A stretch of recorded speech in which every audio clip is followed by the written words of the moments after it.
Hi hello नमस्कार जय जगन्नाथ। आज आउ गोटे 7 सीटर गाड़ी आपमती भाई मान डिमांड था गोटे 7 सीटर गाड़ी दरकार 7 सीटर गाड़ी 2024 गाड़ी नहीं आसी आपंकर अंडर 15,000 ही चली गाड़ी बहुत बढ़िया पूरा मीन कंडीशन अच्छी भाई कौन देखेबे गाड़ी कंडीशन केमती कौन अच्छी जमारू 15,000 चलती ना गाड़ी पूरा नुआ थी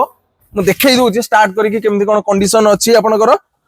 IM ट्रे गाड़ी रही आपंकर गाड़ी भाई कहीदेवी किलोमीटर देखईदेवे 15,937 चलती गाड़ी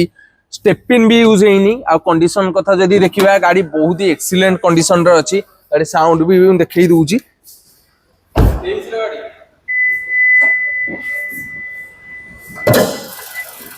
भाई कहबी पूरा देखईदेवे इंजिन पूरा गोटे धूली भी लगी गाड़ी पूरा चिकनिया कंडीशन रे अछि जो भाई मानकर भी रिक्वायरमेंट 7 सीटर थिला पळे आसी ऊपर दिया जायछि नंबर कॉल करके पळे आसंतु एड्रेस भी कहि दउची पूरी बाईपास रे हमर शोरूम डी अछि carbazaar.com आपण जल्दी जल्दी पळे आसंतु स्टॉक बहुत लिमिटेड स्टॉक आपण जदी हाईटेक रु केसुर आडू का आसंतु राइट साइड रे पड़िबो आ गूगल मैप रे भी एड्रेस अछि आपण सर्च करके आसी परिबे आधार कार्ड पैन कार्ड नै के आसंतु बैंक पासबुक नै के आसंतु सिविल जदी एक्सीलेंट अछि वन डे रे आपनकर फाइनेंस हे जिवो 1.5 लाख टका देले भी पूरा फाइनेंस हे जिवो रहिले आपनको अपेक्षा रे जय जन।